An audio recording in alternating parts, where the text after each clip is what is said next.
Hey, this is Johnny Damon, your favorite caveman from the 2004 World Champion Boston Red Sox. You're listening to Boston's Big Three podcast presented by Ride the Wave Media.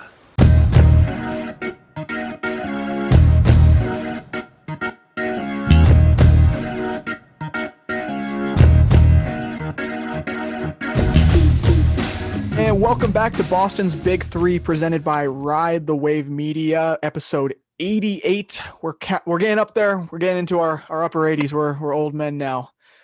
We're aging. We're aging like a fine wine. Boston's Big Three, we are. Some good stuff. Definitely take a look at Boston's Big Three. Page is blown up. We got some good giveaways going on over on Spike, the Spike Heads account, for some fun Patriots merch. For him taking an L the other day, but that's at your benefit. So it's a good thing. What do we got? We got a Patriots Julian Edelman signed photo. Think about fan of the year. And I didn't get fan of the year.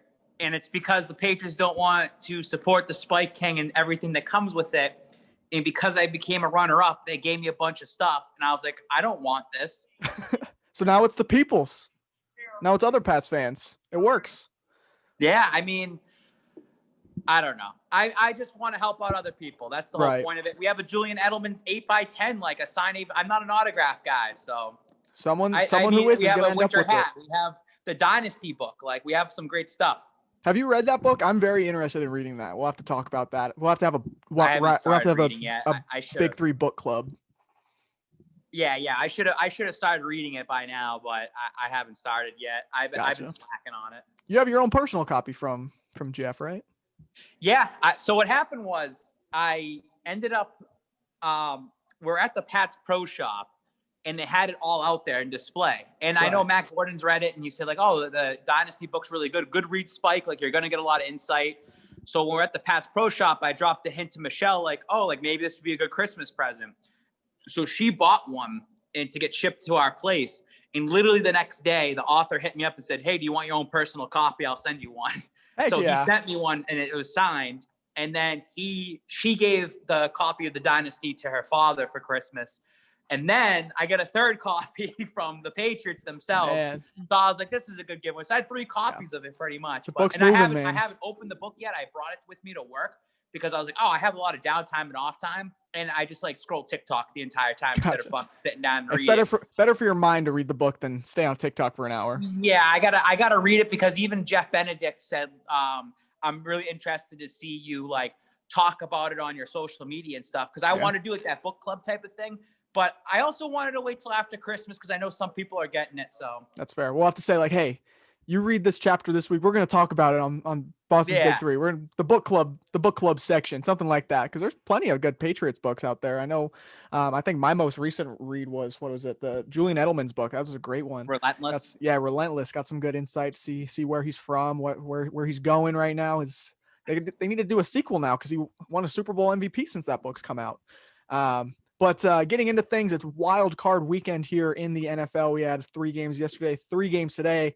One is still ongoing. I think it's the Browns and the Chiefs, and I think the Browns are winning right now, if I'm not mistaken. The Browns and Steelers, and it was 21-0 right before I got on here. Yeah, it's some fun things. I'm not a big football guy. Everyone knows this. I'm a baseball, basketball guy here, but do you have any initial first thoughts on some things you've seen? I watched the end of the Bucks game. That's the only football I watched this weekend. So I really watched yesterday's games, which was Saturday's games. I watched all that through. Today was a little bit busier for me. I kind of woke up late during the day, so I missed the first half of the first game, and I have been just kind of dabbling in and out of the games. I did make some notes. We can just go game by game, pretty much. So the first game of the weekend was Indianapolis at Buffalo. Phillip Rivers, classic Phillip Rivers at the end of the game, completely choked. I mean, they had a shot to go down the field just to tie the game. They're only down 3 points. And he had 2 straight passes out of bounds, like just chucking it way out of bounds. And he's just stacking everybody to the left side of him. Now it's funny because Rivers had 309 yards, 2 touchdowns. He doesn't have a bad stat line, but it's just classic. Like, they were down in the game pretty much 10 points most of the time, double digits. And then all of a sudden it was like a drive that took 2 minutes and 53 seconds. The next drive took 1 minute and 50 seconds to score again. So it's like you're showing signs of life at the end and then you just completely puke on yourself. They left 10 points on the field right before halftime. And I didn't see this because I was driving at the time, but Indianapolis was on the 4-yard line, Buffalo's 4-yard line, and they turned the ball over on downs. Buffalo took it on their own 4, drove all the way down the field, and scored right before halftime. And then Blankenship also missed a field goal during the game too. So no. Well, that's the 3 points you're missing right there.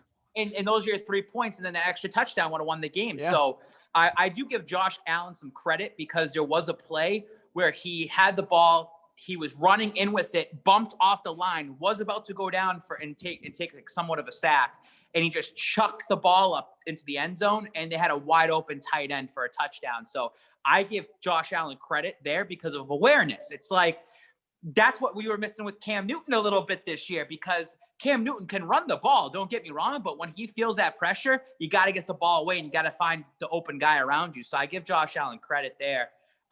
Buffalo allowed fans in there. It looked kind of packed, but it was all in the lower bowl. I actually talked to one of our guys, Buffalo Shouts. Me and GRD got to meet him last year. Awesome guy. So he said he found out last minute he was getting tickets to the game. So they did COVID testing on site. Like you went to a tent, they tested you, and they told you whether you were negative, positive within a couple minutes. They had all it's funny how it works, right? You can go get COVID tested and find out 5 days later. Yeah. Or if they really want to find out, you find out in like 5 minutes. So everybody in that stadium had to have a negative COVID test to get in there. He did tell me that the atmosphere wasn't that great. He said a lot of the people in there were like 40-year season ticket members and stuff. Like It was just a lot of the older not the real Bills Mafia that we've seen online. Wasn't the crazies in there. I mean, he was like, it was cool. It was a good experience, but he's like, it wasn't what you expected it to be. He said, it got sold more on social media and within the media than it was actually inside the stadium. But I mean, the Buffalo Bills, it's so hit and miss with me because like 1 week they look unstoppable. They look great. Right. And then the next week I'm like, they're beatable, but they're beatable. They can be beatable. So it'll be interesting going forward next weekend. We're still going to have to find out with our current Cleveland-Pittsburgh game going on as we're filming this, but we'll find out who they play next week. But I mean, if they do play Baltimore, which we'll get into a little bit later, I mean, it's going to be a tough test for Buffalo, but it'd be kind of cool to see them going forward. Just a score update. It is the first quarter just finished of that Browns-Cleveland or that Browns-Steelers game that you were talking about. Yep. Kind of made my eyes pop. Do you know what it is? I'll inform you right now. I'm recording on a phone, so I have no idea. I have nothing next. Would you like to know what the score is right now? I want your live reaction. Got to be 28-0. It's 28-0 right now. Yeah. It's bananas. So what's crazy, I know we'll talk about the Cleveland game a little bit later, but it's crazy because this kind of reminds me of the Dallas game earlier this year. I think Cleveland went up huge in that game, like right away, and Dallas started crawling back into it. But all week was like Browns have no coaches. They had COVID hit their locker room. They had no coaching staff whatsoever. And I don't know if you watched any of the game to start. The first play of the game, Marquise Pouncey threw it right over Big Ben's head, and it went right into the end zone, and the Browns scored on the first play, defensive touchdown. Then Big Ben threw an interception right on their second drive, and then it was a quick pass to Jarvis Landry, went right into the end zone, and they were already up 14-0. So 28-0. I mean, the Browns are good.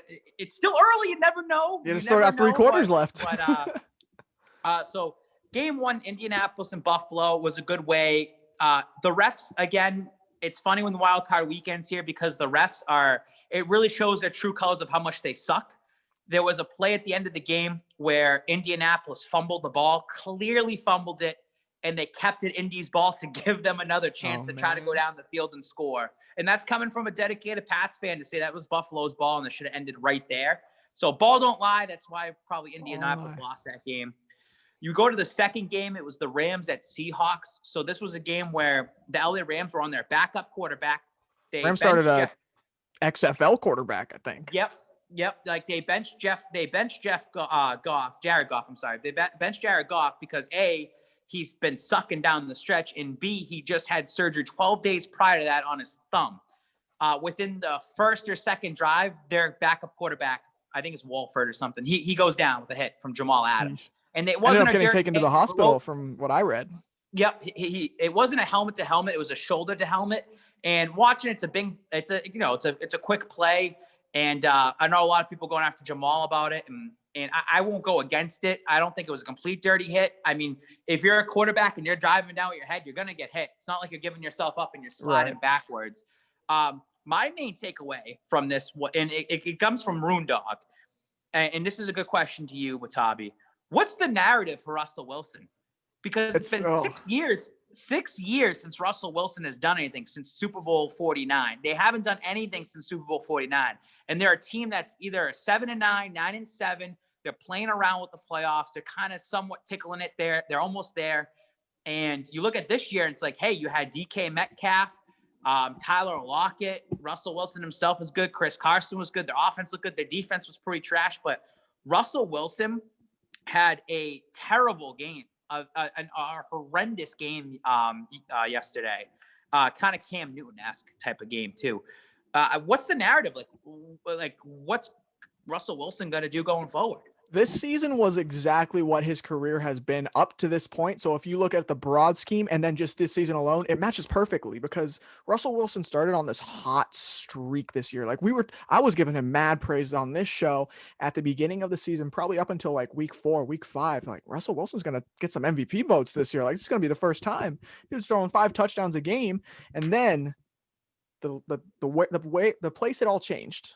It all changed after Russell Wilson wanted to say he was trying to trademark the phrase "let Russ cook."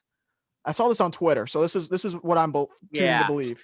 He wanted to trademark the phrase "let Russ cook," and then from there on out, I think he was averaging maybe 200 yards passing and maybe 1 touchdown for the rest of the season. He jinxed himself, and it's tough to watch because I'm a big Russell Wilson fan. Like, he's one of those guys. Like, if he was in a Patriots uniform, all for it. We'll get into that later, but Russell Wilson and the Seahawks just had a really disappointing year down the stretch. I'm surprised they even made the playoffs with how strong their division was this year.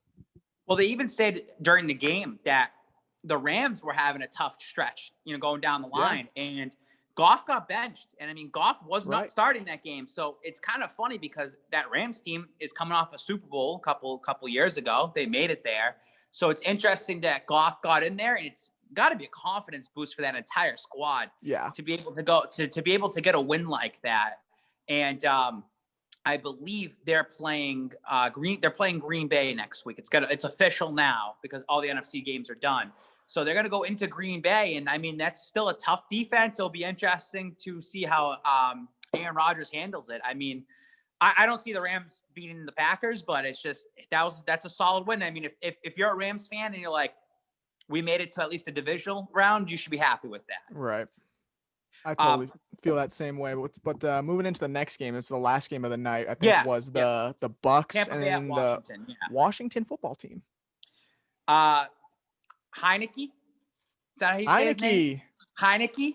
Heineke. So he looked better than fucking Cam Newton. Like he looked great. But here's the thing. I turned that game on for the 4th quarter. And I just saw this guy. I'd never heard of this guy's name. It's just like Heineke. Saw he came out of the locker room or something. And it's just, I watched him try to do a game-winning drive against the king of game-winning drives against Tom Brady. And I just see this guy who I've never heard his name before last night. He's just out there slinging dimes, doing things I haven't seen all year from watching Patriots football. So here's the thing. When you're in a guy and you're in his situation, right? You're in his position. You have nothing to lose. You're going into that with no pressure. Because if he sucks and stinks it up, no one's going to give a shit. I mean, he just got signed back in December. Quarterback in the playoffs. It didn't work out.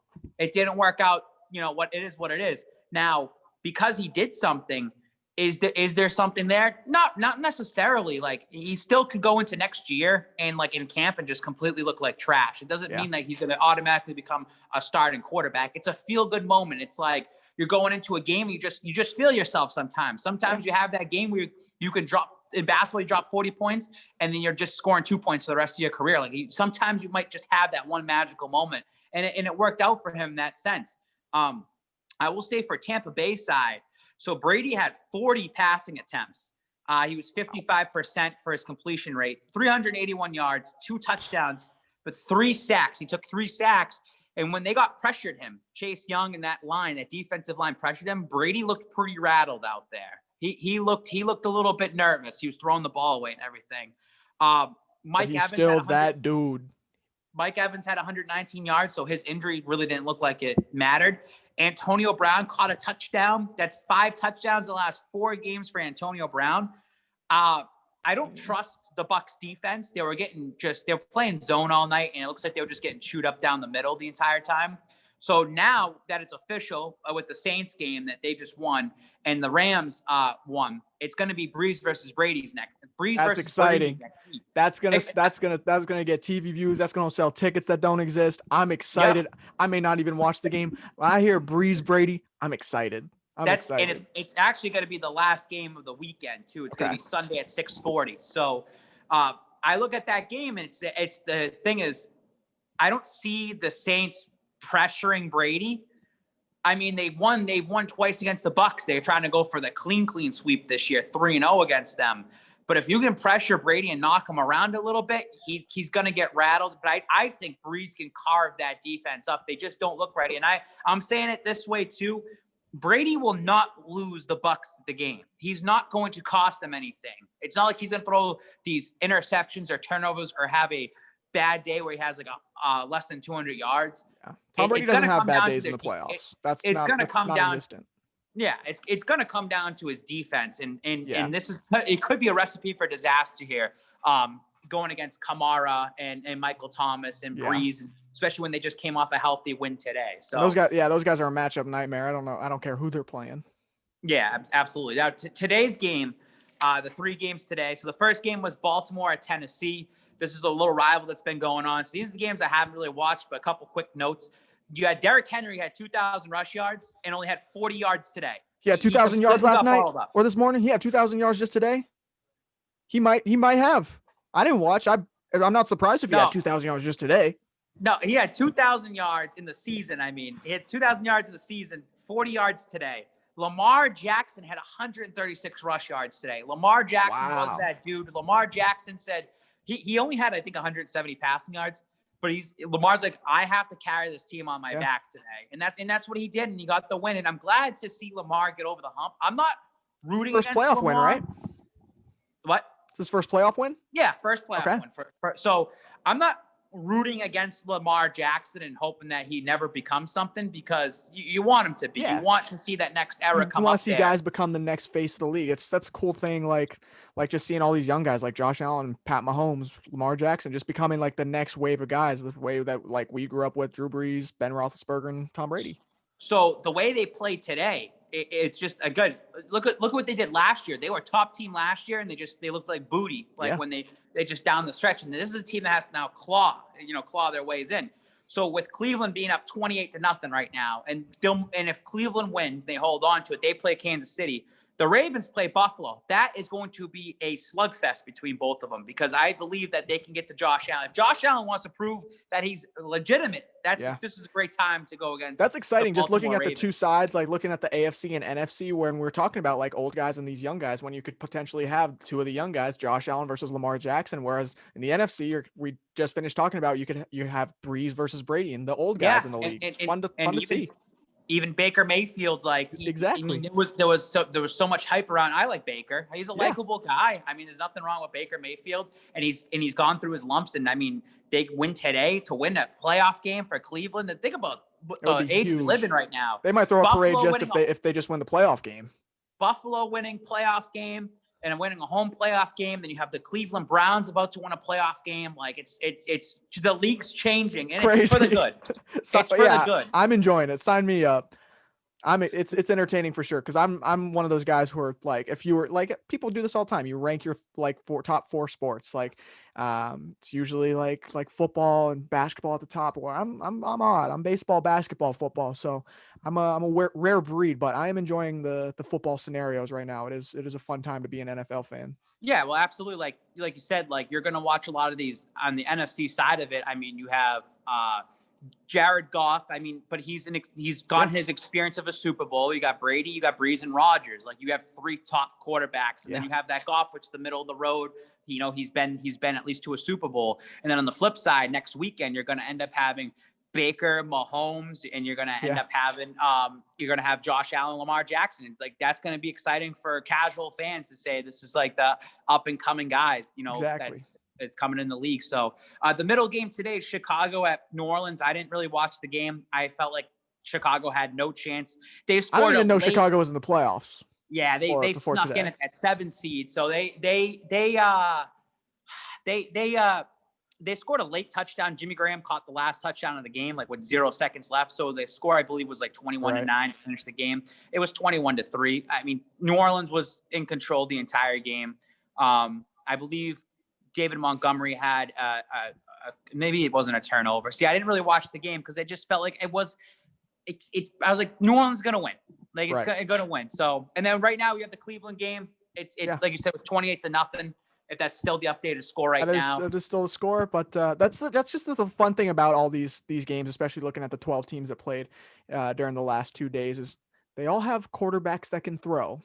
Like even Lamar Jackson, he is up there. I'd say he's not the best one, but he's definitely one of those guys. When you look down the list of all these guys that are just able to throw the football. Speaking of guys that can throw the football, the Patriots are looking most likely for a new quarterback. Guys that can throw the football. Names include Deshaun Watson. I'm all in. I think Bleacher Report Gridiron dropped a like mock trade scenario that involves Stidham and a few first round picks going to the Texans for Deshaun Watson, and Pats fans were ecstatic. I had thought it had happened already. Is one of those posts you see like, holy crap, is this happening? Like, is Deshaun Watson going to be a Patriot?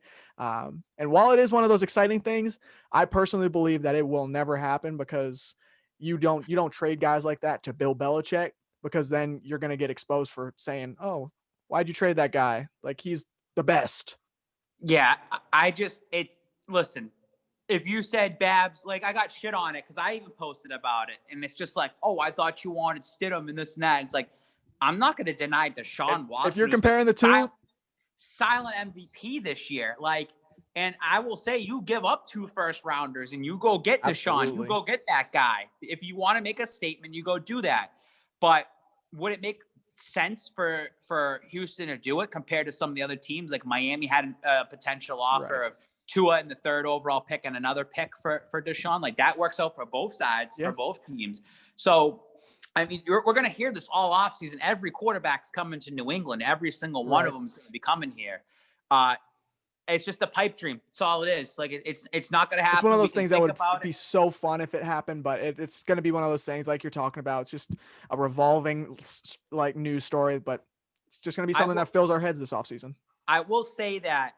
So now, like, I'm rooting against the Bucs because I just want to keep that Brady Belichick narrative like down a bit, because I don't want Brady to have that upper hand, especially winning a Super Bowl. Even if he goes to the Super Bowl, that's just the narrative is going to be all for Brady, and it really is right now.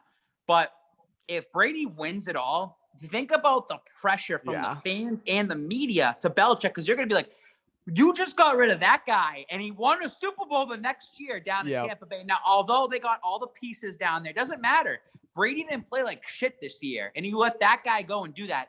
Belichick is going to get crucified by the media, and it kind of puts pressure on Belichick to be like, you have to go get Watson. Yeah. You have to go get a top caliber quarterback. I've talked it out with plenty of different people about this, and there's so many different scenarios that you can go into. And I really think the best scenario, Brendan Watabe, is that I know you're going to hate this, and I know a lot of people are going to hate this, but truly, I think if you can get an NFL caliber quarterback, you go get it.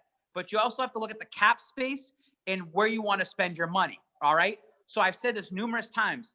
Does Jimmy Garoppolo really want to play in New England? Does he want to play in the cold weather? Does he want to play for Belichick? Does he still have that fire and passion under him? Same thing with Matt Stafford. Does that guy at his age want to come and play in New England and play in a hard medium market? Does he want to deal with all the negative press if he fucks up?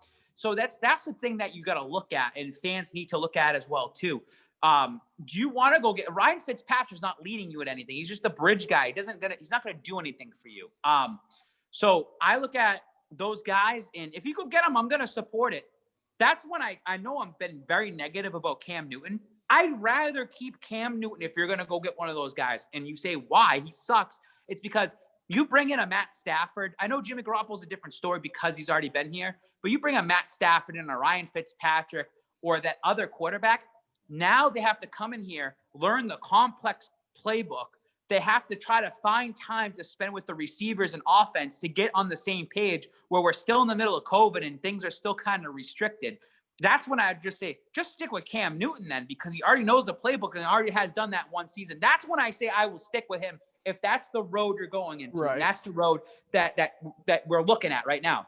I think they should go on the opposite side, and they should stick with Stidham. And it's not me. Listen. You got to let me finish. It's not me saying Stidham's the next guy. I'm not saying that. I'm saying that you stick with Jarrett Stidham, but when you have that 15th overall pick, you draft Trey Lance. You draft Zach Wilson. You draft the quarterback. You go right to Jarrett Stidham and say, kid, you've been in our system for 2 years. You had Brady, you had Cam Newton, and you had Brian Hoyer teaching you things. You know these guys, these playbook.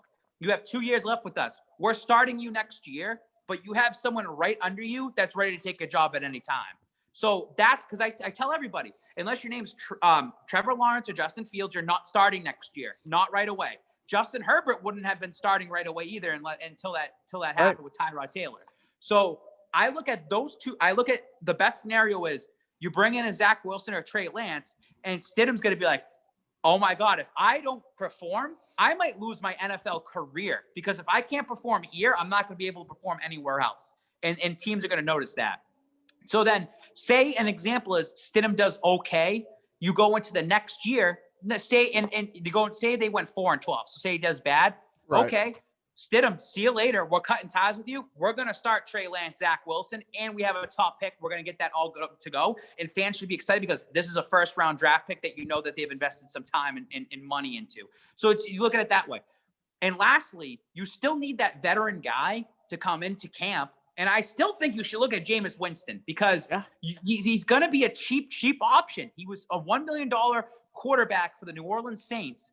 And I don't see him staying there. I think he's going to get an opportunity somewhere. And if Belichick goes to Jameis and does what he did with Cam and says, here's a very incentivized contract for you, that would make lure Jameis in here.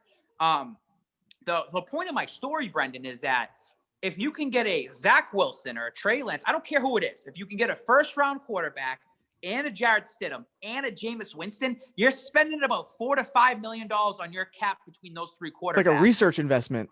And that's what they did this year with Cam Newton, right? But it was kind of a lost year between, and I'll give Belichick I'm not the opt-outs, but I'll give him the COVID practice. You can't really practice too much. And I'll give him the salary cap excuse. I'll give him that cap excuse. But going into next year, you can kind of revamp that, because I'd rather take that money and spend that on receivers or spend it on, the offensive line. Like, that's where they should focus that money on. So, and I think that's a good way to push Stidham, because it's like, I might lose my fucking job. And I learned, I've had enough tools and everything to learn here. So it's going to be that way, or it's going to be, we're going to go out and find an NFL caliber quarterback right now, and we're just going to put him in here. But again, I'm almost inclined to say I'd rather keep Cam Newton than Matt Stafford, because of the fact that Stafford has to come in here and learn the playbook and meet N'Keal Harry and meet Jacoby Myers and meet all these players and Damian Harris and Sony Michel and practice with them. It doesn't mean that Stafford comes in here and they automatically become good. He could have bad chemistry with these guys. I also look at this too in the sense that Stidham's young, a new quarterback's young, that offense is very young. They're all going to kind of feel, they're going to be kind of together. They're going to have a similar mindset, that generational kind of mindset together. So, I mean, it's going to be interesting. It's going to be a topic going back and forth. Yeah. If there was one of those guys that you want to start next year, you get to choose one. I'm giving you this option again, but they can't be on the team. They can't be on the team right now. One guy, either from the draft or a free agent. So I'm not good with the quarterbacks in terms of the draft. Right. Nor am I. I would love if Belichick went to the Jaguars and just traded the farm to get Trevor Lawrence or whatever. You want that to happen, right? Yeah. And so I would like a Trevor Lawrence to be here. I would like a Justin Fields to be here, something like that. That's yo, we're doing this. I'm looking at the short list. I look at Jimmy G. I'm just does he have his heart in it? I don't know. I really don't think he does. I look at Sam Darnold and I'm the Jets are not giving us Sam Darnold. Everyone needs to get that out of their head. Carson Wentz, I'm not a believer in Carson Wentz. You and I don't think the Eagles would want to trade with the Patriots. There's another thing people need to I, think well, about. I People think are not that gonna, I, like, you I just think said that one would be more likely than them trading with the Jets. I think that New Yeah, England made their first trade with the Jets agree. in franchise history like a year ago. I agree with that. But again, what you said was like so true. It's like, why would you trade with Belichick and hand him Right. something? You rather just say, fuck that team. They're on their own. Like, don't give them anything. Even if we know it's the right deal, don't give them anything. And that's why usually what happens in the NFL. Well, look at the Pittsburgh Steelers. They didn't give Antonio Brown up, and the Pats offered a better deal than the Raiders did, and they still end up getting him. But it's like they didn't do it on purpose because they're not giving him to New England. Dak Prescott kind of interests me. So and here's the thing is that you might be able to snag Dak Prescott cheap because what's his injury? Is he ready to come back? And I truly think I said Jimmy G might be a good fit down in Dallas. Like Dallas is kind of an interesting take right now because they're moving on from Andy Dalton. And I think they should move on from Dak Prescott because do they want to hurt themselves by bringing Dak in and taking a risk on his injury and you don't know what's going to happen? This is a good time for Jerry Jones to look at the market. Carson Wentz could be a good – they have an offense ready to go. Like Carson Wentz could be a good fit down there. Sam Darnold could be a good fit in Dallas. Like they have something there. They're a team that's going to grab a quarterback. They're a much more attractive team than signing with the Patriots right now. So Dak Prescott interests me too because maybe you can get him. I mean, he's a max kind of guy, so it's like he's not going to get that. And I don't want to get tied into that either. So it's something that if Dak Prescott, if you could see him, if I'm Belichick and you see what Dak Prescott has, and he's a free agent, you see what he has, and you watch him, you're like, I think he has it.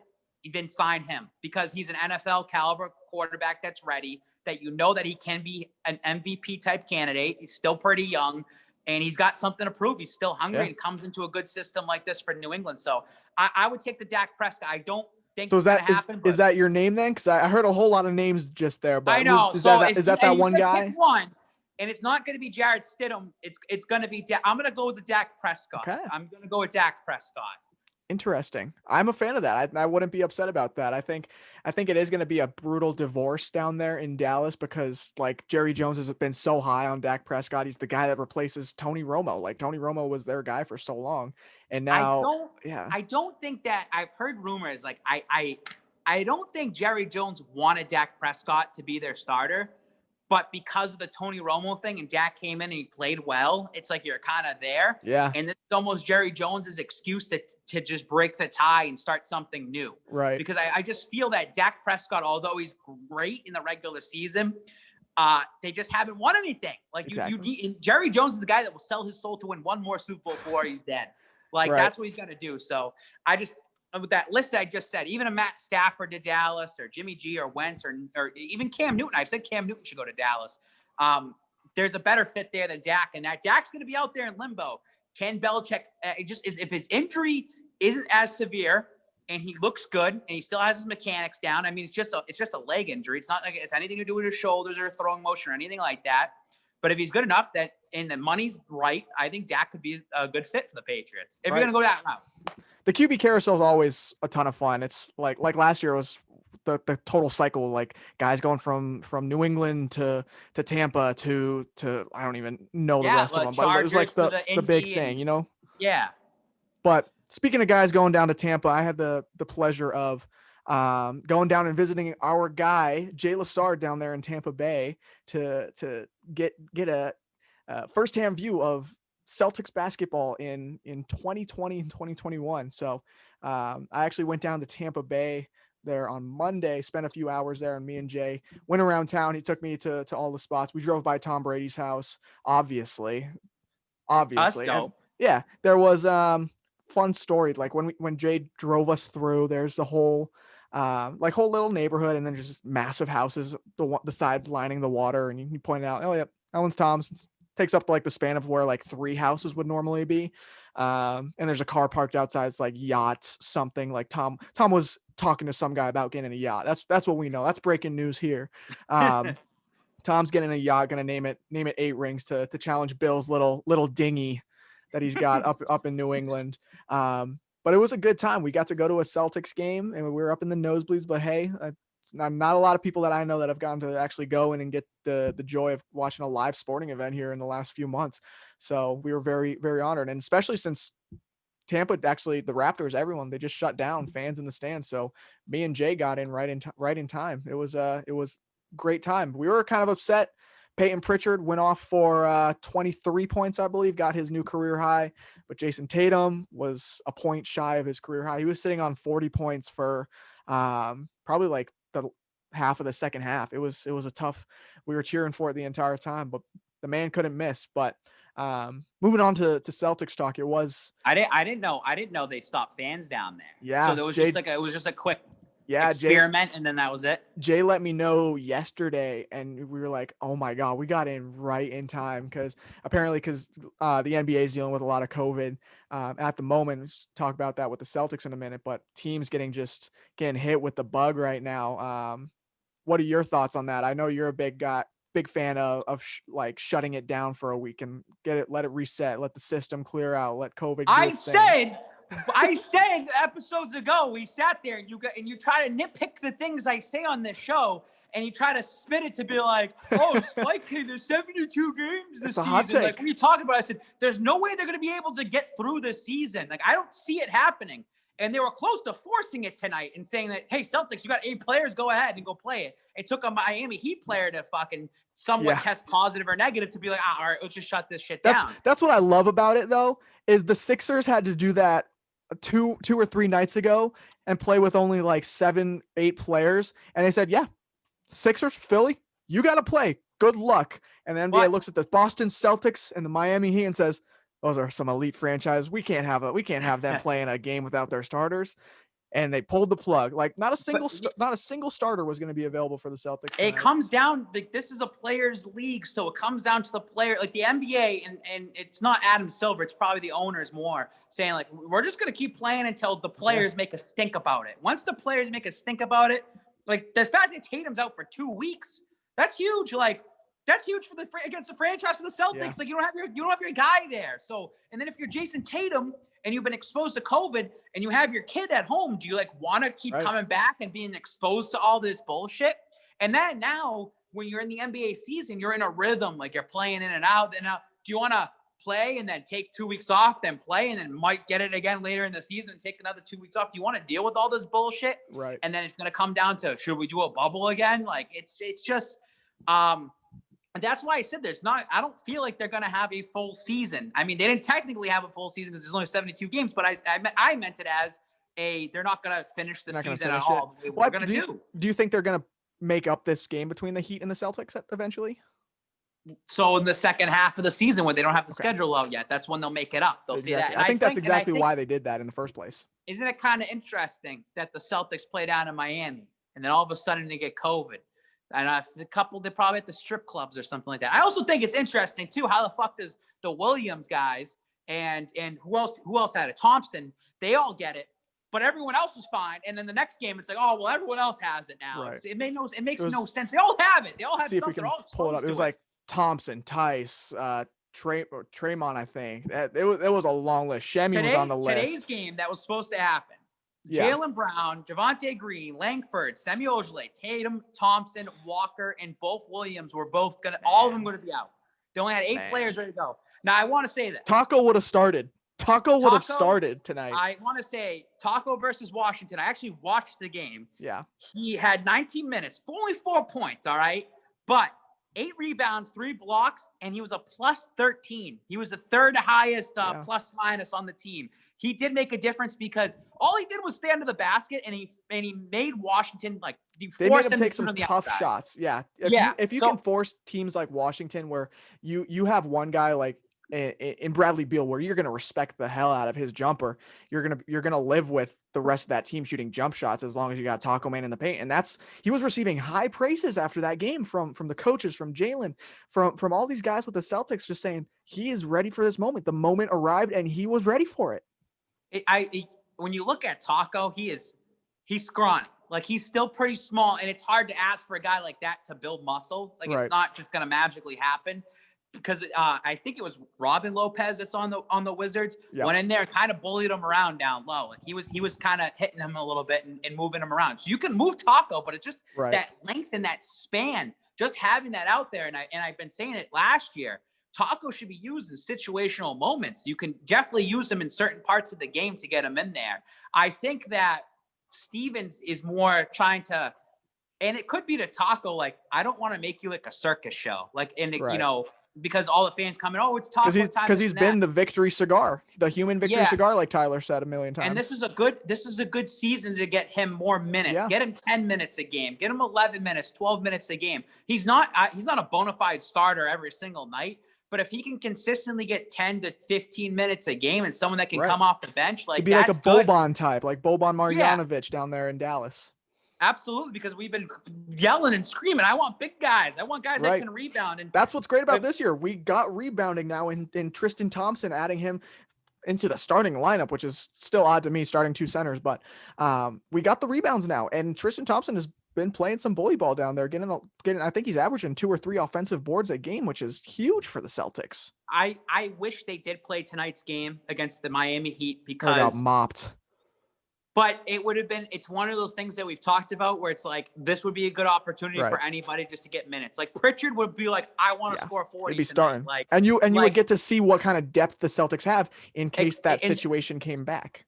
As in a Bill Belichick type of role, I'm sure Stevens would have loved it too. You would have loved to just see like, all right, guys, like go out there and it would have felt like a pickup game. It's not like they're going to go completely hard against each other. That's what the NBA should have looked at. It's like, all right, like the players are going to go out there and they're just going to play. Like they're just see what happens. Like they not to force it, but they should have just let them play. I mean, I don't know.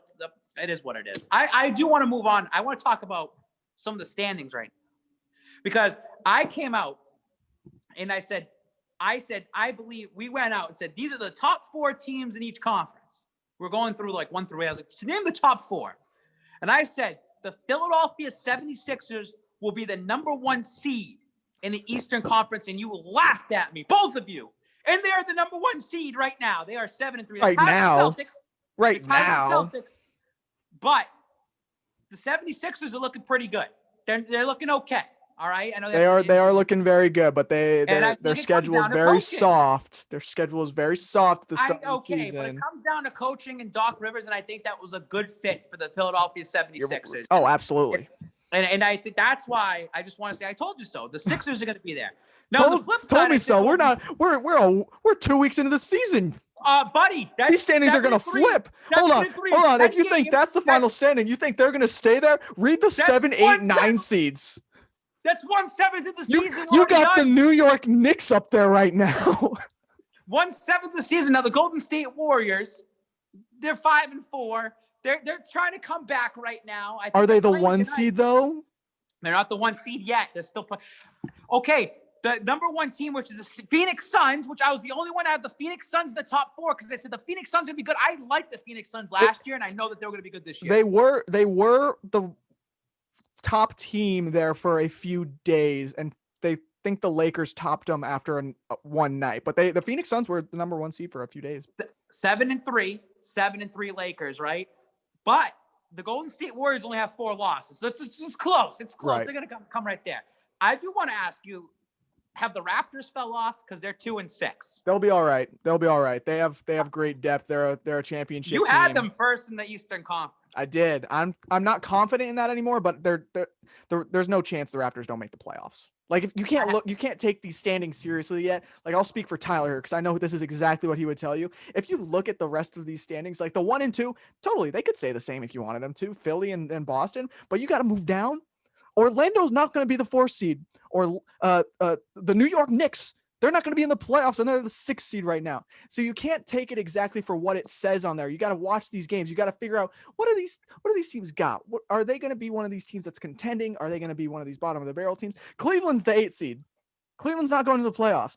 One of these teams is going to sneak into the playoffs, and I think it's going to be the Hornets because they're playing very well with our former Boston boys in Gordon Hayward and Terry Rozier down there. But they're playing lights out right now, and I think they're going to be one of those teams that's going to keep rising, or not keep rising, but at least stay exactly where they're at while these other teams start falling off, like the Knicks and the Magic. I'm seeing LaMelo Ball's name coming out quite a bit too. with what he's LaMelo been doing. Ball came off the bench yesterday night, ended up being the youngest guy in NBA history to record a triple-double, which passing his brother. His brother was the one to set that record. So they got something to talk about at the Thanksgiving dinner table now. Thanksgiving, dude, that's like months away. When's the next time the Ball family's going to be together? You gotta look into the future. It's when the family's going to be together. You know what I mean? Valentine's Day. It's something, but the standings, it's you can't take it for what it's worth. I think the Suns are actually on top of the world right now. They're the 1 seed right now.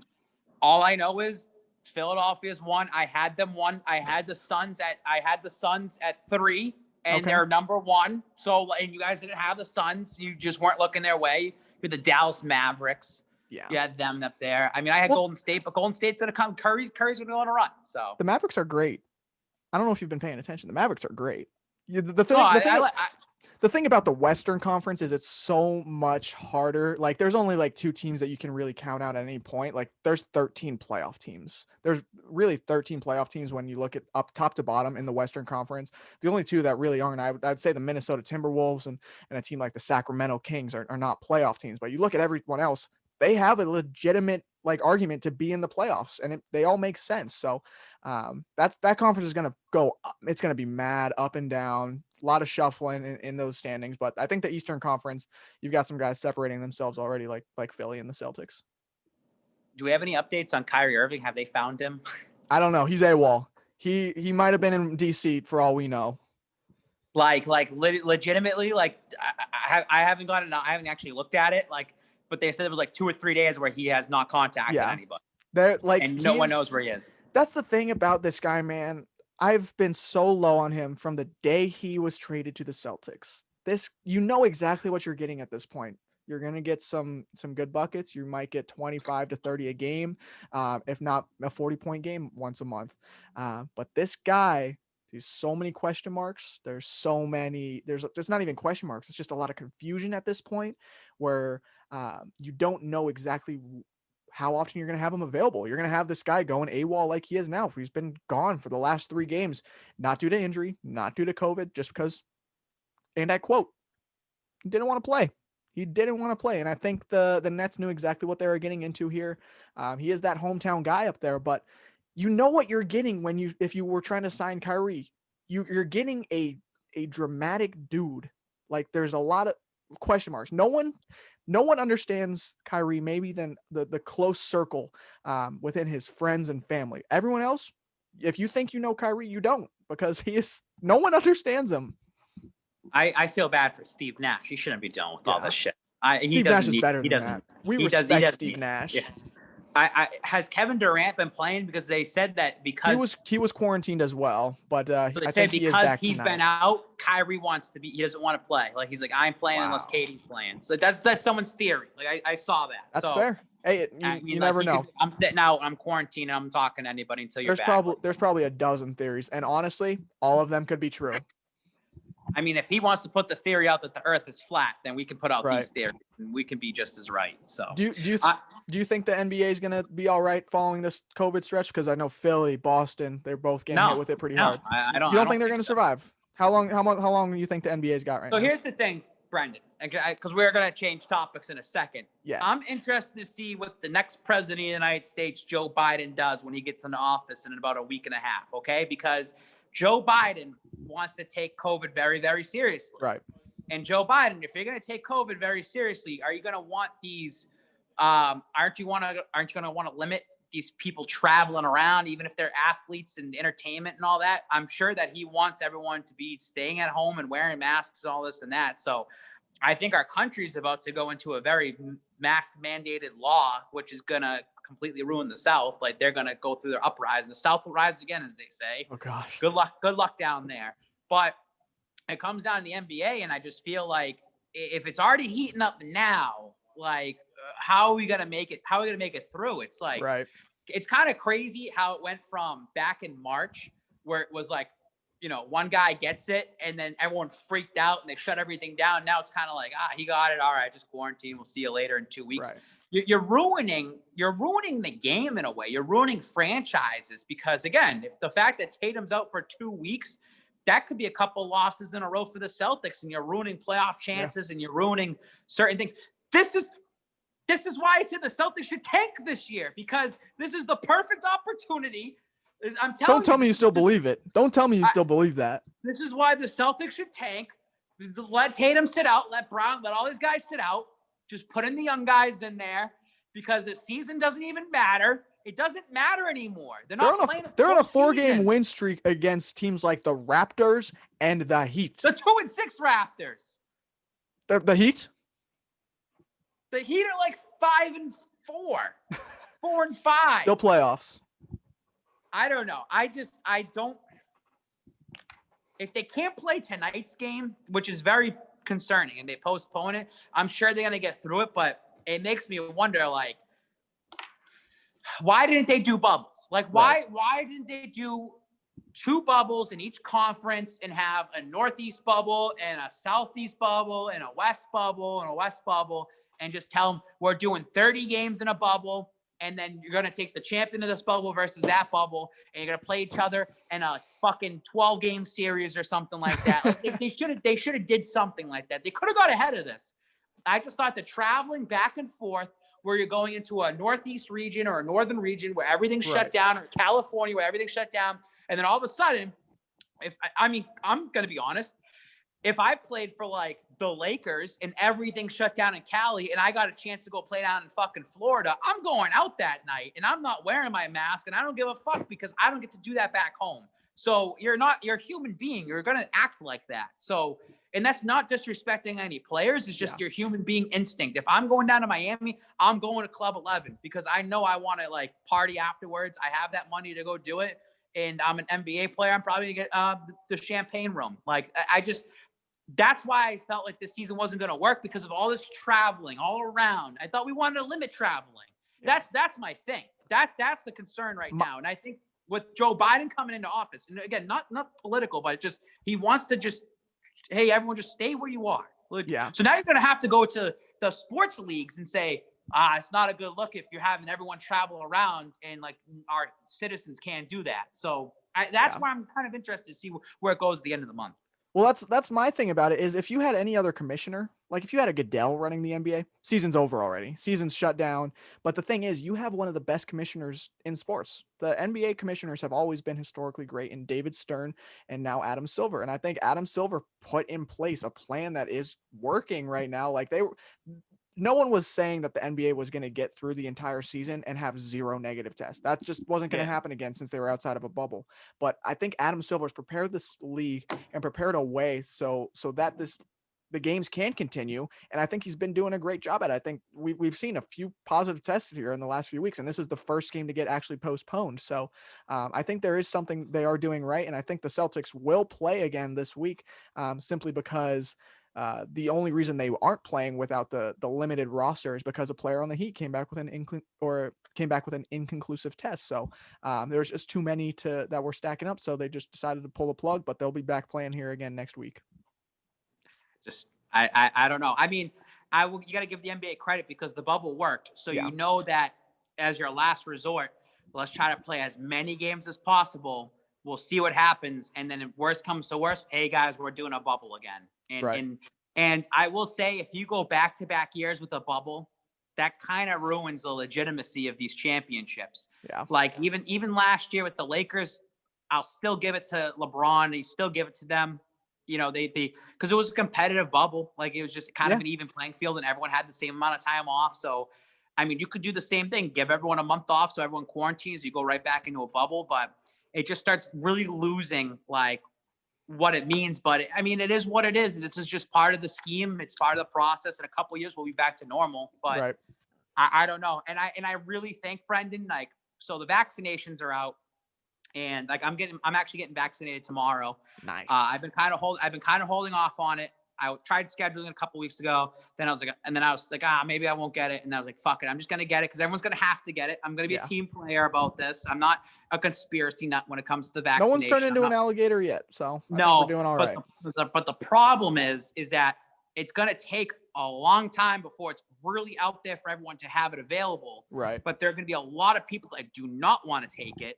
And then it's going to run into the society problem that only half people are vaccinated and the other half are vaccinated. So, and it does sound fucking crazy because I do believe in the conspiracies of like, I hate wearing masks and like, you're going to have this COVID card that you're going to have to show. And then people are probably going to fake the COVID card. So it's going to be really, really hard as a society to somehow crawl out of this hole. People were complaining a few months ago about how like, oh, there's too much facial recognition. Like they scan my face everywhere I go. Like they know who I am. Like, and then you get to cover up and they don't know who you are everywhere and you can't have both. So people will always have something to be upset about. That's the thing. So you run into problems everywhere you go. I don't know when I'll be able to get vaccinated. I'll probably get it here eventually when it becomes available to the general public, but you're on the front lines. Shout out to Babz. Everyone give their applause. He's on the front lines working at hospitals, saving lives. No, I ain't saving any lives, dude. It was available for us to get it. And so actually what happened was, I will say this, fuck the politicians, some of them, because they got it before any employees got it, and they shouldn't. Wow. Why is Elizabeth Warren getting it before a fucking emergency department nurse? Like, that's what bothered me the most. I seen that, but now they have it readily available for all employees to get it, pretty much. So it's good that it's there. And it's one of those things that I'm not, in terms of the vaccine, like, I believe in science. Like, you know, it's not like they're giving us harmful chemicals to track us. Like you're fucking stupid to think that. You're watching too many movies. And there will be side effects, just like there's a side effect to fucking drinking beer or smoking weed and stuff like that. In the harmful McDonald's products that you put in your body. Yeah, people eat McDonald's and won't get this vaccine. I know it's funny, the memes that people like, you'll eat this shit, you'll do all this dirty stuff. Like, if you eat this and you won't get the vaccine, your phone has so much bacteria on it. You touch your phone and you lick your hands and stuff after. It's just, but cringe. You don't think about it. You touch your face after it. You don't think about it, but it's just, that's the life we live in, man. Yeah. So I don't know. Speaking of current events, we'll finish up here on a more somber note. You'd be crazy if we weren't going to talk about what exactly happened in Washington D.C. this week. Back on Wednesday, I believe it was. I was up, actually. I was skiing, and I pulled my phone out to like respond to some text, and I got a notification from a news network. It's like, this dude stormed the Capitol building. Like, that doesn't sound legal at all. Like, but it was something that's put pause on kind of the world. Like, you looked at it and be like, what is going on? And I think there was a whole lot of confusion surrounding what exactly was going down Wednesday. That is exactly what was going on in my head before I got home, and really had a chance to sit down and like see what was going on, turn on the news, see some pictures and videos that were coming out of Washington D.C. And it is horrifying. Like, it is horrifying. Like, I don't think we think about how often, like, the people we vote for, they work most of the time. Like, they're out there like debating for the states, for the things that they believe are right, similar to a lot of people, a lot of activists out here. It's similar to this. These individuals that are in Congress, right? Right. It's just like me and you. Right. You have one opinion and I have one opinion, and we debate it. And we try to debate it to sway the opinion, to say who you side you're picking here. And we talk it out with words. When the cameras are off or we're out of that Congress hall, you're buddy. That's all. They're all kind of friendly with each other. Exactly. Like, just because you have one view that way and you that way. They're coworkers for the United States of America. But I want to call it what it is. These people, the Trump supporters that came from a Trump rally, I believe it was, where the president spoke to them and just kind of riled them up, like, save the vote of this conspiracy that the president's been on the last few, about almost like 2 months now going, since November, since election day, that's he somehow won the election. But this group of riled up Trump supporters of these folks that decided that enough was enough, and they march down to the Capitol building like the president told them to, but then they took it into their own hands and decided to just keep marching, and marched right through the police barricades, lines, everything, started going right up to the Capitol building, climbing walls. Some of the pictures are just kind of shocking, and from how they got inside and just the crazy events that went down, and really put pause on the sports world too, because this was directly before the Heat Celtics game, and the players held a players only meeting in the Heat locker room for, like, this is players from both sides. Both the Celtics and the Heat are all in the same locker room right now. No referees, no media, nothing. Just deciding, sitting down, talking exactly like we were just talking about. These guys, like, at the end of the day, they're coworkers. They play in the same league. They're buddy outside of it. Though it was Heat and Celtics, so it might have been a little different. But these guys came together is what's important here, and decided whether or not they wanted to play this NBA game, despite what was going on in DC, because the argument here is it wasn't about race to start, but then you got to think, if the Black Lives Matter movement, if some Arab people, if some Muslim folks, if anyone, any other nationality, really, you got to think about, if these people were in their place, what would have been different? And the fact that it would have been dramatically different, there's no way to decide if it was, but I think just based on what we've seen here in the United States for the last 6 months, really, not 6 months, but the last 100 years, it would be dramatically different. And the fact that they're treated so well, like you see the videos of what happens at the protest from the summer versus what happened on the steps of the Capitol, folks being walked down, like handheld, supporters, these terrorists taking selfies with police officers inside the Capitol building that are just trying to do their job, and you're taking pictures with them and walking right through the areas, the sacred grounds that they're supposed to be protecting. Like, those are hallowed grounds. Like, you wouldn't want, like, some Yankees fan walking and marching down onto the field on Fenway, the same way that these people are just walking their way into, like, restricted areas of the Capitol building and what's supposed to be one of the most protected places on earth. And there are a few fun jokes came out of it. Like, you think of those movies like Olympus Has Fallen or White House Down, like, oh, I guess it wasn't as hard as these movies made it seem, or anyone could go steal the Declaration of Independence if they wanted to, you know what I mean? So the fact that how it would have been different, I think there is one quote, Devontae Harris of the Baltimore Ravens, he tweeted it best. His tweet's got like 1 million likes at this point. He said, "We're not asking you to shoot these people the same way you shoot folks at, like, the Black Lives Matter protests, or cops are shooting African Americans at the moment." He said that we're asking you not to shoot us, not to shoot them, not to shoot Black people the same way you're not shooting the protesters. You're not shooting the people that stormed the Capitol building. I want to finish with this, is that it was just everyone I've seen saying it's a protest that got out of hand. It's a riot.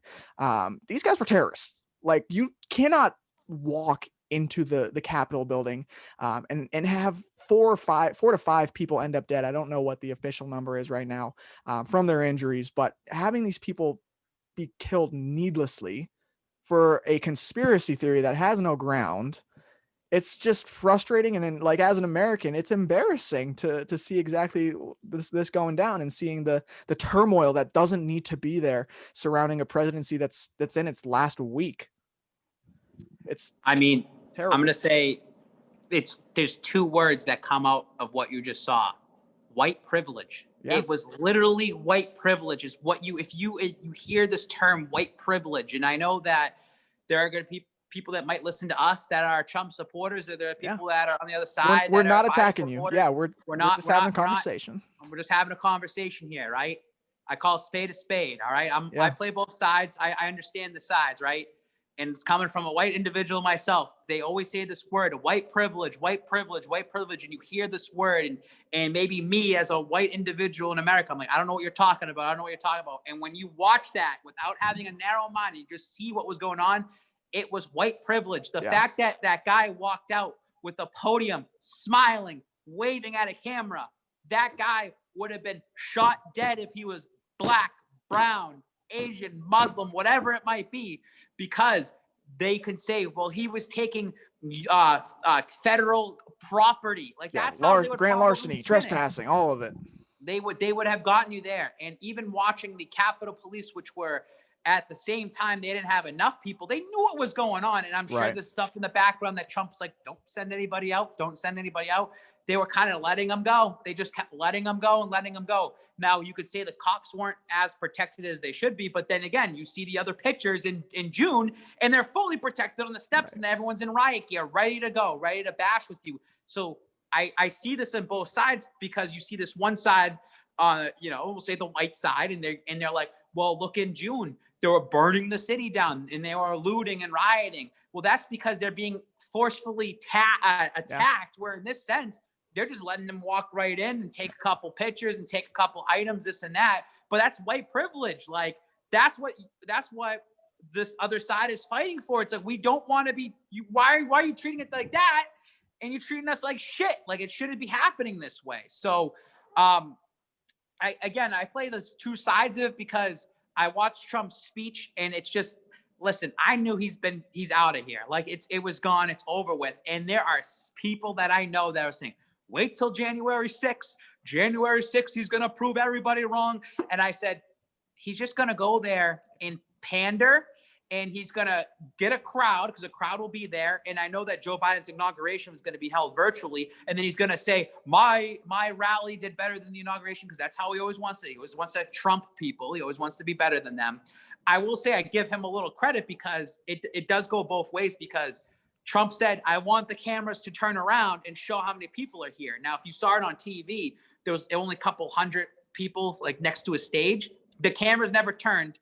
Mainstream media never showed it. You find stuff on Twitter and you find all that stuff. There was 100,000 people there. Yeah. There was a lot of people there. And then they try to spin it to say, well, not everybody, marched up on the Capitol. Okay, that's the same thing with the Black Lives Matter rallies and stuff like that. Yes, are there situations that go head to head? Absolutely. But there are people, just the same amount of people, that hold back and they protest peacefully or whatever it may be. All right. It's funny to see it's not funny. The word funny is not the wrong word. It's bad to see when during in Minnesota, you had a news reporter get arrested on live television for doing his job, and the cops didn't care. But over here, nope, you guys can come right in. Walk you down, walk in, like direct you, like which office is which. Point me in the right direction. The woman that got shot and got killed deserved it. I'm sorry, she deserved it. And you're gonna hear that and be like, that's no one deserves to die. No, listen here, because you went into that Capitol building that you were not supposed to be in, and it was at a point where we seen the pictures, and it's inside the little dome area, whatever, and they had their guns drawn. They say, you cannot cross this line. Like, they gave you every single chance to say, you cannot come in there. And what did she do? They broke the window down, and she crossed the line and got shot. I don't feel sorry for you, because he's drawing a gun right at you. What do you expect is going to happen? Now, they teach you to shoot to kill, and I think it should be shoot to not maim, but shoot to, like, if you're going to have to shoot your gun and withdraw your gun, you should be shooting someone to disable them and just put them down. I'm not saying that you should be shooting to kill people, right? But I can't feel sorry for you and your family and everything. She's from Massachusetts, I'm pretty sure. I don't feel sorry for you if the gun is drawn at a window and said, stop right here and don't cross this line. Right.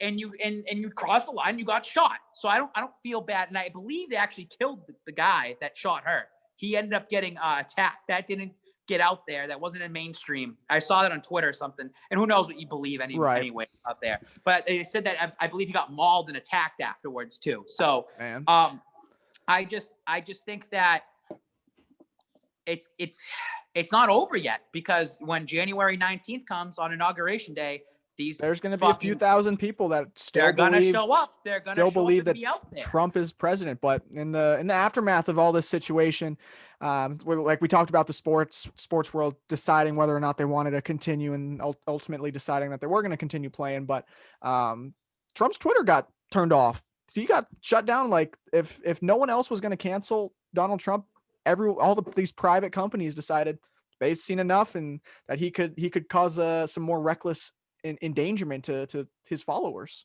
Yeah, I'm on two sides on that one. So that's something that it's like, oh, it's a private company, so they can do whatever Right. they want, so they can get away with that. There's no constitution that's going to be like, well, you can have it. You're allowed to have a Twitter. No, it's a private company. Right. Facebook's a private company. iPhones, Apples, and Samsungs, Androids, they're all private companies. Everything's private. You know what's not private? You can go out there and Trump can go right into Washington, D.C. and stand in the street just like everybody else and shout on the roof and believe in what you want to believe in. That's fine. That's the freedom of speech. Like, that's Right. your freedom to go out there and do what you want to do and say what you want to say into certain degrees. But The problem you run into, like when you talk about like First Amendment, like the freedom of speech, the problem is like that you have that ability up to a certain point. If like you can't, Yeah. like, I think the common scenario or hyperbole that people throw out is like you can't go into a movie theater and scream fire because that puts people in Yeah. danger. And I think that's exactly why it got turned off in the first place. Like he's putting people in danger. Like 4 or 5 people died that did not need to. But and I'm going to spin this the other way again, play both sides and say it is concerning because Donald Trump, although he can put all that out there, to me is like, oh, wow, like they can really censor whatever they want. Like the media and or more not the media itself. I'll just say these companies can really censor and make sure they push certain things away, completely away from everybody else. So that's what I looked at for the Donald Trump thing, because going forward, if there's something that they don't like and they disagree with you, and that's the same thing like me, like people go to the Spike King, they're like, I fucking hate you, you stupid clown, you fat piece of shit. What do? I block them. Right. I can block them and they cannot see my stuff. Exactly. So I'm shutting you down. And it makes me think like it's eye-opening because like Donald Trump had 88 million followers or whatever. And Instagram has like 20 something million. And it's like, you're shutting all that down. Like that's completely shut down. Yeah. Well, the thing you run into is you look back at like the precedent, because like precedent's one of the big things, one of the big words you use when talking about like the presidency. You look at guys in the past, you look at every other president before Trump, because Trump's a very different candidate, very different president than the United States has ever had. These presidents beforehand, look at back Barack Obama, George Bush, these guys, they have press releases, they have speeches. Donald Trump really doesn't do that often. He just takes the Twitter and types out anything he wants the American people to know. And it worked because I studied that. I minored in political science in college. So I like politics to a certain degree because I like how it works sometimes. So big brain. And Obama used Facebook to his advantage because Facebook was new. So that's how he really got a leg up and everything. Where Trump was on Twitter back in 2011, 2012, and Twitter was kind of starting to gain popularity in his tweets. That's how he gained so much popularity to have all these people start voting for him. And he's also a celebrity and everyone knew who he was. And he kind of sold you on some false promises and hope of this is what I'm going to do. And listen, if you look, and I'm sure Watabe, if we sat down, and if we're not doing this, but if we sat down and we looked at everything Trump did in his presidency, I'm sure there are some things that he did that were at least helped the country in a certain degree, in a certain way. I don't know what it is, but I'm sure that he did something. At least he did some part of the job the right way. But he did a lot of negative stuff, especially in the press and PR and all that stuff that ruined everything. And it overshadows, like spin it back to sports. Like think of Tom Brady in his last season. He did some great things his last season. He had a couple 300, like 3 touchdown games, something like that. But it gets overshadowed by the fact you get to the end and you throw a pick 6. And I think that's exactly what Trump did here. The Trump has the boomers, like my parents, the boomers, right? 60s, like that's what they vote for. That's what they see. That's what they go. And it's funny, no offense, but it's just, that's what it is. Like that's their age group. That's like my grandmother who passed away 2 years ago, who is 94 years old. We'll call them Orientals and say like the Orientals across the street are going to come over and take my house, because guess what? That's just what she was born in the 1920s. Like she was 18 years old in 1945. Like that's just the timing of what it is. And my generation, like I see, I'm like, Jesus, like you don't say that. And you learn over time. So same thing with, the boomers or our parents, like in that same age, they were just coming off that generation. So we're still trying to somewhat evolve over time, but it's going to take forever. We'll be long dead before we can completely evolve. I will say this. I just hope they, and people will be like, I can't believe you're saying this. I do hope they impeach Trump. So they won't impeach him to say like, we're taking him away. I mean, they only have like a week left. So it's like, just get through the week, but they can impeach him afterwards when Biden's president to stop him from running in 2024. Like that's Right. the important part, that Congress is all going to come together. Well, I think the what is it? The Republican Party, I don't even think they would have him anymore. Like that was like such a turning point last Wednesday where so many people, like so many of the guys that were like in Trump's pocket or guys that supported him, they turned. Like that's the last straw, man. The Republican Party's fucked. Like, because if you look at, and I said that the two-party system should go away. So now the Republicans have to scramble because now no one can trust them. And anytime you hear the word Republican, you're gonna think Donald Trump, even though Donald was not even a true Republican. Right. And it could be interesting because, listen, and I said this, 75 million people voted for Donald Trump. And even if you take some of those voters away going into 2024, say you take half of them, there's still 40 something million that are going to vote for him. They're going to support him, and they're going to die on the sword with Donald Trump. Like, and there might be people that vote for Biden, and over the next 4 years, who fucking knows what happens? They might be like, oh, Donald was right.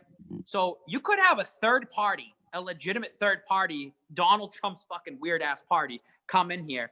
But the Republican Party needs to reshape themselves, or hey, maybe the Republicans merge with Democrats and we just have one natural party. I really one wish that party versus whatever Trump creates. We shouldn't have and that's what it used to be way when it first started, was the Democratic Republican Party. It was the same. There was those two parties together, and that's what it should be. It should just be a slew of 10 candidates, and everyone's on an equal playing field. Like that's how the government should be working. It shouldn't be this complete extreme left side. And it's just so crazy. And I don't. That's the part of politics I hate and I don't get and I don't understand any of that stuff. But he's still gonna put his name out there. He's still gonna do something. He might start his own fucking news network and just put himself out there. It's just these Sean. He might start his own country for all we know. Carlson's, like they're gonna be right there. He can bring them in. He could pay them to fucking spew whatever they want out there. But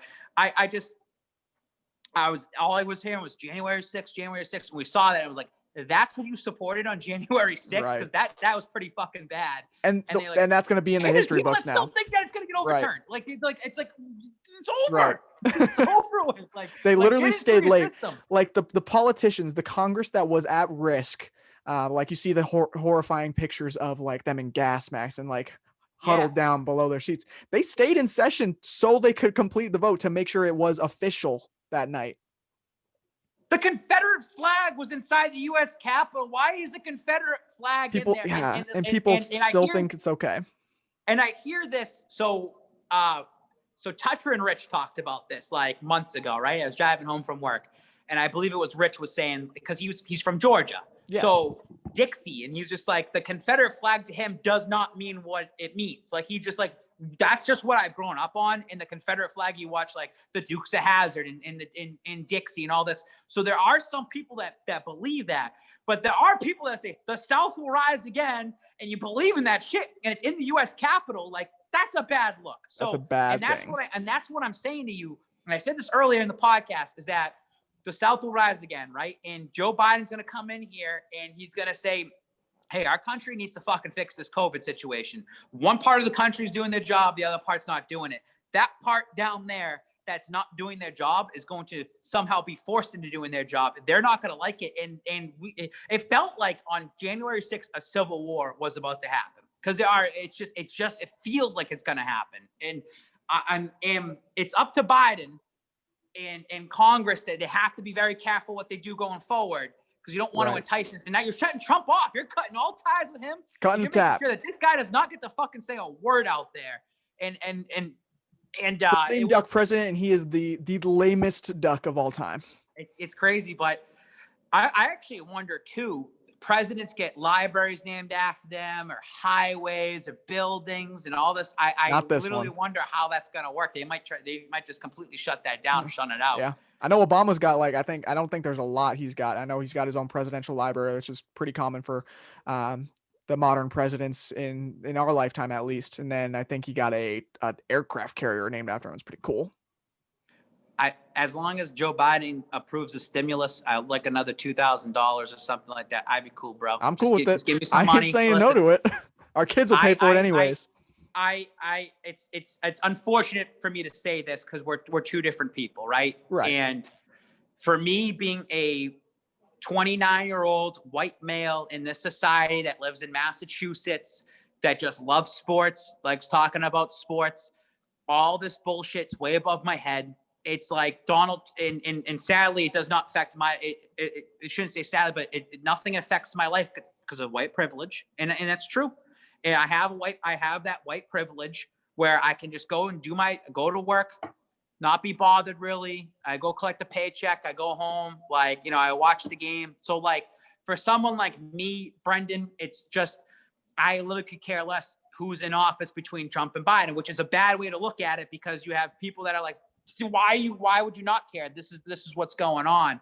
At least the last year with COVID and everything has probably opened up a lot of eyeballs. Totally. In a good way to say, you need to fucking see what's in front of you. Like this was in a way, the pandemic helped open up a lot of eyes and in society too, to be like, if you didn't care about it and you look on both sides like this, and you're like, I can't believe this is happening on that way. Like the Capitol, this situation. It's like, I can't believe people think this way. Like they're really that, like, it opened up a lot of eyes, and it's a great learning. This has been, totally. For me, it's been great learning. Like, it's just, especially how open we can be. You have to be open-minded. You can't be narrow-minded. So some people are stuck in their ways. That's why I like to play both sides, because it's not me trying to pander or anything like that. I want to be open. It allows dialogue. It allows a conversation. Yeah. That's it, because there might be something that I hear or think one way, and I want to come to you and ask you, or ask like Jay, or like when we had TJ Hujmanzada, that was an awesome interview, because when I got to talk to him openly about it, I want to hear your story. Talk to me. I'm not going to know what you experienced. Right. I don't live through your eyes. Like, look at the color right here. Like, it doesn't happen like that. So I don't know, man. I just, and I like where I work, and I like the way, and it's the way, and this goes for me and Corey, GRD, because we grew up, and sometimes it's your community, and it really does come down to community and your parents. And we grew up going to Catholic. I'm not a religious guy, but we grew up going Catholic school, and Catholic school and private school, I think, is more of a way to teach you just to like be good. Be a good person. People. Yeah. That's all it is. Like, am I an asshole to people? 100%. Like, it happens. It's human nature, but you try to have the best intentions possible. Right. Both of us do that. So I think we always talk about, me and him will talk about the situations that are happening in our world around us, as two white guys, because we just say, like, it's crazy. We see how crazy it is, and we're kind of glad we don't want to be in the middle of anything. We're just like, I can't believe people think this way or they act this way. And talk about the white side of it, but it's just crazy, because we grew up in Lawrence. We grew up with a Hispanic population around us, Puerto Ricans, Dominicans, I mean, I'm not using the line like, oh, I have friends like that are Puerto Rican, Dominican. It did nothing like that. It's just human beings being human beings to each other. Like that's all it is. Like you do it here. Like where I work, like it's just, there's a huge melting pot of different people. I hate as many white people as I hate as many black people. Like, it just, don't take that out of context either, because sometimes you guys will do that with your stupid quotes. But it's just be human beings to each other. That's all it is. We're only here for a short time. Like, just be nice. Like, be respectful. Right. I don't know. Be good to each other. Be good. Have fun. Live life. Right. Live like Angel's words. Yeah, dude. Like, exactly. That's all it is. Like, live like Angel, man. Like, he just be a happy person and shit like that. Like, exactly. You gotta be able to look at the bright side of things in order to make it through like this game called life, because there's so much negative that'll get thrown your way. Just like the Boston Celtics and the COVID list, it's going to be a lot of negative that gets thrown their way, but hopefully it turns into something that turns into a positive down the line. You discover guys like someone at the end of the bench, like Javonte Green, can actually play basketball. You never know, but yeah, this has been a great episode of Boston's Big Three. We can definitely wrap up here with our final thoughts. If you have anything on the top of your head, Babz. The final thought I had written down was, it's going back to the quarterbacks, and we kind of already talked about it, but Vegas. So I got this from sportsbettingdimes.com. So Vegas had their first official odds for quarterbacks week 1, and they have Stidham at -220. So that's because he's on the roster already. He's on the roster. So this was only a select amount of people they had, but Sam Darnold was +600. They had Jimmy Garoppolo at plus 650, Wentz at plus 700, Newton at plus 800, Matt Stafford at plus 1100, Prescott at plus 3300, and same thing with Fitzpatrick. So I thought that was kind of interesting. And that's always going to move around. Yeah. I liked that last year because at this time last year, there was these little QB, same thing that you said earlier about how the QBs moved around.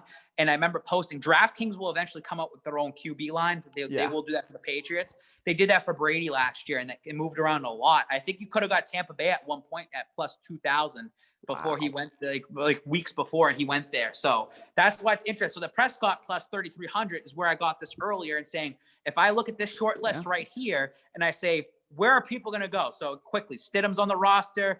Sam Darnold, I don't think the Jets would trade him here. Jimmy Garoppolo, why would he want to play in New England again? Why doesn't he just try to go to the West Coast, or does he go down to Dallas? Carson Wentz, I think he goes to Indianapolis. That's where that's where he's being linked right now to. Cam Newton probably goes to Washington. Matt Stafford, he might get picked up by a different team. I don't think he comes to New England. So you got Dak Prescott now, and I think Fitzpatrick stays in Miami or just whatever. You got Prescott now. I think Prescott could be the interesting. I want to see where he goes. I don't think he goes to Dallas. And if you told me to throw $100 down on somebody, that's that. I want to make the money. I want to make money. Dak. Interesting. Dak. I like to hear that. I'm not advocating and not picking he's a Dak guy now. Just this is the theory and what it is. And he wears number 4. I know. He's gonna have to change his number. That's what I wish for these prop bets like the quarterback. I wish I could bet money that they don't end up in New England, because that's where the parlay money would lie. That's where you would finally hit a parlay if you could vote, or not vote, but bet that half of these guys aren't going to end up in New England. That's where the real money would be. Speaking about final thoughts, I think I've lost a couple grand like this year on parlays. And I don't go heavy. I was going heavy at the start of the season. I really lightened up. And then it's been like I'm grasping for straws for like a $20 parlay secretly. And it just and I lose right away. I gotta start betting NBA. Like I think I could probably hit a couple NBA parlays. Totally. I say that now. It's fun. It's fun. But that's I'm playing fantasy basketball now. I've never played it. I'm kind of enjoying it more than fantasy football because I'm winning more. But that's what it is. It's just my final thought. I'm starting my grad program here at the University of Connecticut Stores online in the next few days, and I think in 10 or 7 days from now. So I therefore have the best basketball school on the show. If you include, I think you're an Amherst guy yourself, right? Versus Tyler's Penn State and Joe's Assumption. I think I'm a UMass Lowell guy. Lowell. Sorry, my apologies. Not Amherst, obviously. But I have the best basketball school on the show now. Bow down. UConn Huskies are back, baby. But final thought. Congratulations, Jake Seymour, on getting accepted to Arizona State University. He's going to ASU. He's going. He told me he's going. So, Forks up. 100%. Forks up. Breaking news. We're losing one of our good ones. Yeah, definitely. All right. Well, thank you guys for joining us for episode 88 of Boston's Big Three. We hope to see you here again soon. Thanks for joining with us in our civil dialogue and not civil dialogue about the Eastern Conference standings. See you guys soon. Sixers.